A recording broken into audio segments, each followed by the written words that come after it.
Hi, hello, నమస్తే మిత్రమా. ఇది నా ఫ్రెండ్ కోసం చెప్తున్నా. వాడికి దేవుని మీద నమ్మకం లేదు.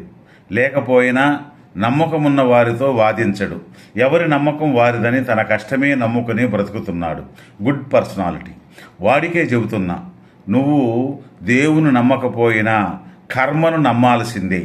ఎలాగంటే కర్మ ఎవరిని విడిచిపెట్టదనడానికి భీష్ముడు మహాభారత యుద్ధం జరుగుతున్నప్పుడు లాస్ట్ స్టేజ్లో అంపశయ్య మీద పడుకుని ఉంటాడు.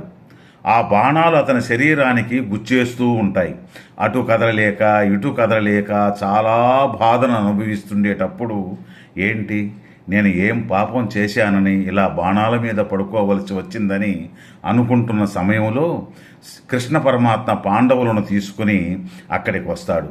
అప్పుడు భీష్ముడు, కృష్ణ చెప్పు, నేనేం పాపం చేశానని నాకు ఇలాంటి శిక్ష పడిందని అడుగగా, భీష్మ పితామహ, నువ్వు చాలా జన్మలు ఎత్తావు. ఒక జన్మలో నువ్వు రాజకుమారుడివి. ఒక పాము వెళుతుండగా దాన్ని నీ బాణంతో తీసి ముళ్ళ పొదల మీదకి విసిరేశావు. అది ఆ ముళ్ళ పొదలలో పడిపోయి దాని ఒళ్ళంతా ముళ్ళు గుచ్చుకుని పోయి కదలలేక మెదలలేక చాలా బాధపడి ప్రాణాలు వదులుతుంది.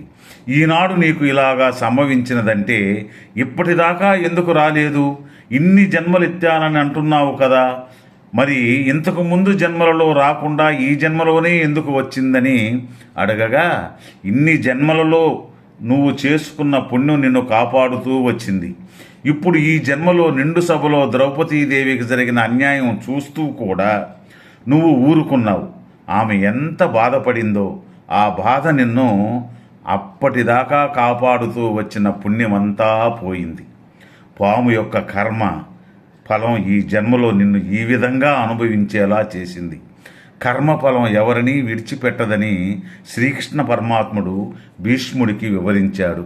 అదే ఇప్పుడు ఏపీలో కొంతమందికి కర్మఫలం రిటర్న్ గిఫ్ట్గా రాజకీయ నాయకులకు కూడా తగిలి వారందరూ అనుభవిస్తున్నారు.